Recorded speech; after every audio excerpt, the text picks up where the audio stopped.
Madam Chair, and I yield myself as much time as I may consume. The gentleman is recognized. Thank you, Madam Chair.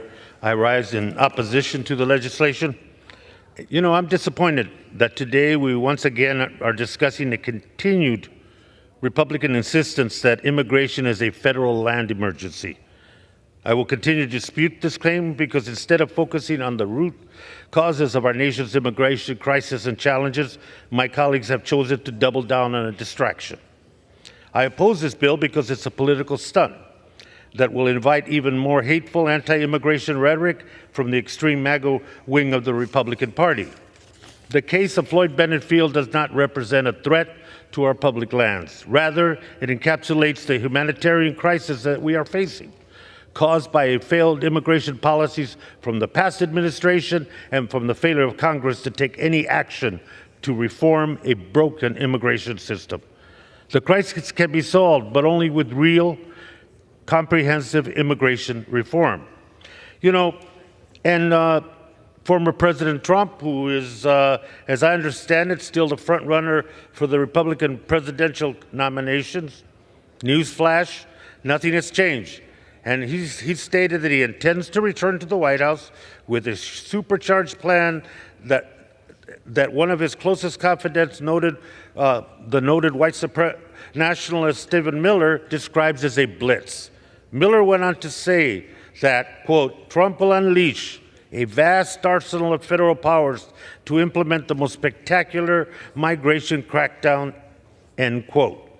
I'm inserting into the record the New York Times articles sweeping raids, giant camps, and mass deportations inside Trump's 2025 immigration plans. Apparently, this plan that has Mr. Miller salivating include mass roundups, mass incarceration, permanently ending DACA, and the construction of camps to hold migrants waiting to be processed and presumably later expelled from the country. This is the leader of the Republican Party, his platform on immigration. I wonder if MAGA Don thinks that he will build these camps on public lands. I hope not, but who knows?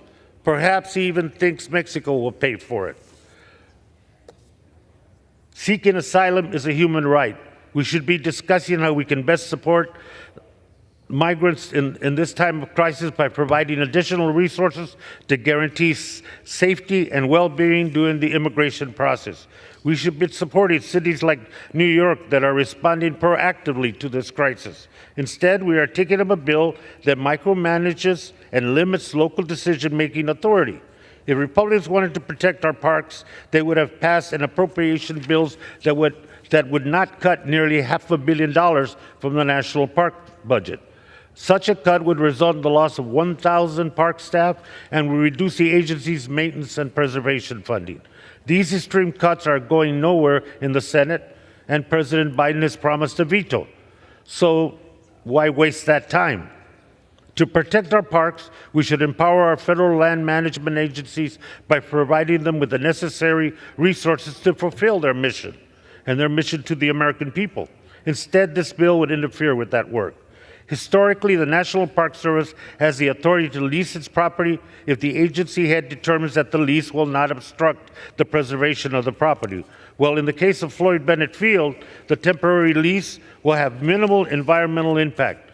New York City will be investing millions of dollars to address deferred maintenance and improve visitor amenities, leaving the site actually better than before. So this idea that leasing the field this way will somehow degrade it is a red herring. The temporary lease will also have minimal impact on recreation. The part of Floyd Bennett Field we're talking about in this instance is a disused runway at the abandoned airport. That's why the site has a long history of leasing for non-recreation purposes. It has been used for emergency responses, like during Hurricane Sandy, and even now these runways are used by NYPD and the City Department of Sanitation for exercises, including training of their drivers in the use of heavy-duty vehicles. Madam Chair, New York City is urgently responding to a humanitarian crisis. We need to support that effort.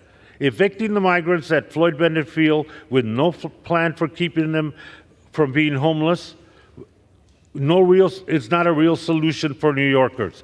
It is not a real solution for our national immigration debate. We need real immigration reform, not an unserious attempts to distract from the root of the problem. I reserve the balance of my time.